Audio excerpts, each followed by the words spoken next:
Hello the student, good evening all of you. So जैसा कि आप लोग जानते हैं कि मैं मैकेनिकल इंजीनियर आप लोग के बीच में ड्राइवर का क्लास आज से नहीं, मैं काफी समय से आप लोग के बीच लेके आता हूं। हमारा क्लास भी है और हाँ, हम क्लास का प्राइस अभी थोड़ा सा डिस्काउंट दे दिए, केवल 400 ही कर दिए क्योंकि आप लोग का बहुत ज्यादा मैसेज और कॉल होने के कारण से हम ये कर दिया। केवल मॉक टेस्ट ही ज्वाइन करना है तो वहां पे आपको केवल 100 रुपीज ही देना पड़ेगा पे। अच्छा, ये हम 400 में आप लोग पूछेगा सर क्या क्या चीज मिलेगा। देखिए, जितने भी टॉपिक है वो वीडियो लेक्चर मिलेगा, मॉक टेस्ट मिलेगा यहाँ पे, याद रख लीजिएगा। साथ में आपका पीडीएफ मिलेगा यहाँ पे। पीडीएफ दो टाइप का मिलेगा, एक तो गैस जो जनरल अवेयरनेस जीके जो है मतलब जनरल नॉलेज है उसका मिलेगा, आप प्लस जो आपका टेक्निकल पोर्शन होने वाला है मैकेनिकल का उनका भी मिलेगा यहाँ पे। ठीक है, तो हर चीज आपको टॉपिक बाय टॉपिक, जैसे कि आज का जो सेशन में हम डिस्कस करने वाले हैं जनरल नॉलेज से, क्योंकि आपके एग्जाम में भी क्वेश्चन वहां से पूछा जाएगा। तो ये वाला पार्ट भी बहुत ज्यादा एक महत्वपूर्ण होती है यहाँ पे ड्राइवर के साथ साथ। अगर आप बिहार से है, ड्राइविंग क्लास लेना चाहते हैं तो उसके लिए भी आप हमें कॉन्टेक्ट कर सकते हैं। ये हमारा व्हाट्सएप का नंबर है, ये गैस आप देख सकते हैं यहाँ पे। ये हमारा ऐप भी है तो ऐप डाउनलोड कर सकते हैं यहाँ पे। चलिए आगे बढ़ते हैं। एंड हाल का प्रैक्टिस सेट 1 है, ऑलरेडी हम कवर किए थे लेकिन अच्छा तरीके से नहीं हो पाया था, दोबारा हम देख लेते हैं। सो पहला क्वेश्चन है, बीआरओ का क्वेश्चन है, तो थोड़ा बहुत मिट्टी वगैरह के बारे में भी जानकारी होना चाहिए क्योंकि जो बीआरओ का मेन जो काम होता है वो सड़क वगैरह निर्माण करना होता है। कहां पे निर्माण करना होता है? तो बॉर्डर वाला एरिया में यहाँ पे। तो जाहिर सी बात है सड़क वगैरह निर्माण करना होता है, हिली वाला पे चढ़ते हैं तो मिट्टी का बात तो जरूर आती है यहाँ पे। तो इसीलिए मैंने यहाँ से ज्योग्राफी का क्वेश्चन, क्योंकि ज्योग्राफी बहुत ज्यादा एक महत्वपूर्ण होती है। भारतीय कृषि अनुसंधान परिषद के अनुसार भारत में कितने प्रकार की मिट्टी पाई जाती है? ऑप्शन देखिए 4, 5, 6, 8 प्रकार की मिट्टी पाई जाती है। तो भारतीय कृषि अनुसंधान परिषद के अनुसार देखिए भारत में 8 प्रकार की मिट्टी पाई जाती है। इस चीज को थोड़ा याद रख लीजिएगा। और देखिए थोड़ा सा मैंने इनके बारे में मेंशन किया हूं। 8 प्रकार की कौन कौन सी मिट्टी पाई जाती है पे? जलोढ़ मिट्टी, काली मिट्टी, लाल मिट्टी, लेटराइट मिट्टी, मरु स्थलीय मिट्टी, पर्वतीय मिट्टी एंड साथ में क्षारीय पीट एंड दलदली मिट्टी यहाँ पे। अब देखते हैं यहाँ पे गैस, जो ये जो काली मिट्टी है, ठीक है, यहाँ पे देखिए ये जो काली मिट्टी है, इस काली मिट्टी का उपयोग कहाँ पे करते हैं? तो कॉटन वगैरह का निर्माण करने के लिए इस काली मिट्टी का उपयोग करते हैं यहाँ पे। जो कॉटन, अच्छा गुजरात वाले पार्ट में हो, ठीक है, आपको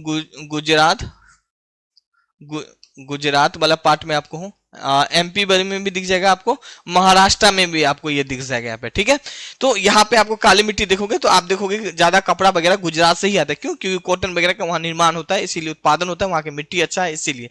तो एक ये भी चीज एक जानकारी रख लीजिएगा, कभी और लेक्चर में हम जलोढ़ मिट्टी, मरुस्थलीय के बारे में, हालांकि हमारे क्लास में तो आपको सारा कुछ ही मिल जाएगा यहाँ पे। ठीक है, सारे कुछ हमारी टीम, हम और हमारी टीम के द्वारा सारे के सारे कुछ कवर किया जा रहा है यहाँ पे। और जब तक आपका एग्जाम नहीं होगा तब तक हम आपके साथ होने वाले हैं यहाँ पे। ठीक है, ये नहीं कि आज है कल नहीं है, नहीं, बिल्कुल एग्जाम आपका पूरा कंप्लीट करवाएंगे तब हम कहीं जाएंगे, तब कोई दूसरा एग्जाम को टच करेंगे। ठीक है, याद रख लीजिएगा। मेरा काम होता है पहले एक एग्जाम को कंप्लीट कर दे फिर दूसरे एग्जाम में लगे यहाँ पे। ये नहीं कि एक एग्जाम चल रहा है प्लस 5 एग्जाम और ले ले यहाँ पे, नहीं, एक एग्जाम को बच्चे को दिल से दिलवाना है यहाँ पे ताकि सिलेक्शन हो आपका। आइए क्वेश्चन 2 देखते हैं। महात्मा गांधी जी के द्वारा चलाया गया प्रथम जन आंदोलन पूछ रहा था यहाँ पे। जन आंदोलन याद रखिए, प्रथम जन आंदोलन यहाँ पे। जन मतलब जनता का भागीदारी आंदोलन यहाँ पे। असहयोग आंदोलन, नमक आंदोलन, भारत छोड़ो आंदोलन या नील आंदोलन यहाँ पे। हाल ही का आंसर हो जाएगा जन आंदोलन में असहयोग आंदोलन हो जाएगा पे। हाल ही का हम असहयोग आंदोलन के बारे में आगे काफी कुछ डिस्कस करने वाले, क्योंकि गांधी जी का असहयोग आंदोलन में एक ही विचार था यहाँ पे कि किसी को सहयोग नहीं करना, किसी क्या अंग्रेज को सहयोग नहीं करना है। गांधी जी को अंग्रेज से बहुत दुश्मनी था, अंग्रेज बहुत ही ज्यादा गैस क्या ही हम आपको बताएं सी इंसान था यहाँ पे, है ना। अब सी इंसान में क्यों बोला हूं? क्योंकि गैस इंडिया में ही रहा, इंडिया को ही लूटा और बाद में इंडियन जो लोग हैं उन पे ही अत्याचार किए यहाँ पे। तो बताओ ये सब चीजें उतना दुख होता है ना यहाँ पे, बहुत दुख होते हैं यहाँ पे, है ना। हाल ही का असहयोग आंदोलन कब देखने को मिलती है? तो 1920 में देखने को मिलती है यहाँ पे। नमक आंदोलन हमें कब देखने को मिलती है? तो 1930 में देखने को मिलती है यहाँ पे। ये जानकारी रखिए, एग्जाम में सीधा पूछ लिया जाएगा यहाँ पे। भारत छोड़ो आंदोलन कब देखने को मिलती है? तो 1942 में देखने को मिलती है यहाँ पे। बेसिक चीजें, नील आंदोलन कब देखने को मिलती है? तो 1917 में देखने को मिलती है। तो ये एक बेसिक के रूप में आप एक जानकारी रख सकते हैं अपने एग्जाम के व्यू से, एग्जाम में क्वेश्चन पूछा जाएगा यहाँ पे। चलिए थोड़ा असहयोग आंदोलन के बारे में डिस्कस कर लेते हैं। वो पॉइंट मेंशन किया जो आपके एग्जाम के व्यू से बहुत ही महत्वपूर्ण होगा पे। देखिए यह आंदोलन को गांधी जी का प्रथम विश्व युद्ध और खिलाफत आंदोलन के बाद शुरुआत किया गया था। जैसे कि आप लोग जानते हैं कि प्रथम विश्व युद्ध कब देखने को मिलती है? तो 1914 में देखने को मिलती है। हालांकि 1920 में असहयोग आंदोलन स्टार्ट हुई थी यहाँ पे। और देखिए असहयोग आंदोलन से लेकर यह आंदोलन अहिंसा पे आधारित था। मतलब अहिंसा मतलब हिंसा नहीं करना है, हिंसा मतलब सो यहाँ पे देखिए अहिंसा मतलब समझ लीजिए कि गांधी जी को है ना, जो बच्चे युद्ध देखते हैं जब आंदोलन में जब जाते थे सीधा तोड़ फाड़ करना चालू कर देते थे। ये गांधी जी को पसंद नहीं था, शांति शांतिपूर्वक रूप से होना चाहिए, अहिंसा रूप से होना चाहिए यहाँ पे, ठीक है। अहिंसा मतलब आंदोलन नहीं, एकदम शांतिपूर्वक रूप से हम आंदोलन चलाएंगे। इस आंदोलन का निम्नलिखित लोग ने विरोध किया था यहाँ पे, जैसे कि सुरेंद्रनाथ बनर्जी, मदन मोहन मालवीय, CR दास हो, बिपिन चंद्र पाल हो, मदन मोहन मालवीय, अली जिन्ना और एनी बेसेंट, ये सब काफी ज्यादा इनका विरोध किया था। इस आंदोलन के द्वारा केसर ए हिंद की उपाधि को भी त्याग दिया गया था और जमुनालाल बजाज राय बहादुर की उपाधि को भी त्याग दिया था। लेकिन यह आंदोलन 1922 में चोरा चोरी घटना के कारण स्थगित मतलब बंद कर दिया गया था, क्योंकि चोरा चोरी जो घटना होती है यूपी के गोरखपुर में, तो गांधी जी को पसंद नहीं, वहां पे पुलिस स्टेशन को ही जला देता है। और गांधी जी पहले ही बोला था हम ये आंदोलन चालू तो कर रहे हैं लेकिन इसमें किसी प्रकार के हिंसा नहीं होगा, यहाँ पे बिल्कुल हम शांतिपूर्वक रूप से करेंगे। लेकिन युद्ध तो क्या पता भाई, गांधी जी आगे आगे चल रहे थे, पीछे पीछे उसको सोचे चलो जाते जाते पुलिस जो, क्योंकि उस समय पूरा अंग्रेजी हुआ करता था, चलो इनको उड़ा डालते हैं यहाँ पे, तो उड़ा डाला था यहाँ पे। गांधी जी नाराज, फिर बोला चलो असहयोग आंदोलन खत्म हो गया था, जिसका काफी सारे लोग विरोध भी कहते हैं। चलिए क्वेश्चन 3 यहाँ पे हम लोग बात करें, बातों को समझ पा रहे हैं। 3 क्वेश्चन है, भारत में प्रथम रेलवे लाइन का किस ब्रिटिश गवर्नर के समय में बिछाई गई थी यहाँ पे? तो रेलवे लाइन जो बिछाई गई थी यहाँ पे Lord Dalhousie, Lord Curzon, Lord Wellesley, Lord Lytton यहाँ पे, ठीक है। हाल का गाइस बात करने वाले हैं, लॉर्ड डलहौजी हो जाएगा, ऑप्शन 1 करेक्ट आंसर हो जाएगा। कब बिछाई गई थी? 1853 में बिछाई गई थी। कहां पे बिछाई गई थी? तो मुंबई से थाने बिछाई गई थी, मुंबई से थाने बिछाई गई थी यहाँ पे, याद रखिएगा। इनके अलावा कितना किलोमीटर बिछाई गई थी यहाँ पे? तो 40 आई थिंक 40 किलोमीटर था, नहीं सॉरी 400 आदमी सफर किया था, सॉरी 400 आदमी टोटल इसमें सफर किया था, 34 किलोमीटर बिछाई गई थी। तो ये भी एक जानकारी रख लीजिए यहाँ पे। इनके अलावा लॉर्ड कर्जन से क्या आता है? 1905 में बंगाल विभाजन लॉर्ड कर्जन के शासनकाल में ही होता है। वेलेस्ली के बारे में क्या है? बंगाल को शेर वेलेस्ली को कहा जाता है। तो ये सब चीज जानकारी रख लीजिए अपने एग्जाम के व्यू से यहाँ पे।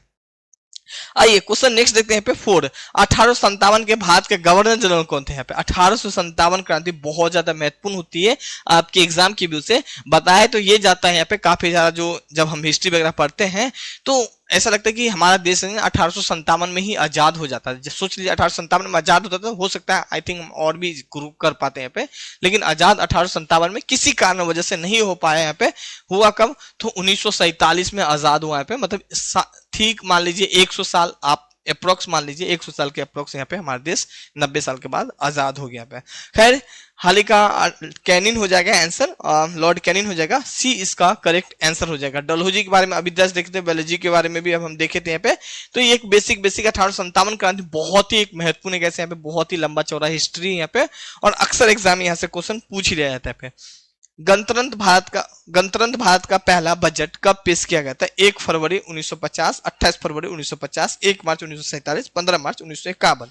आंसर हो जाएगा गैस 28 फरवरी 1950 हो जाएगा।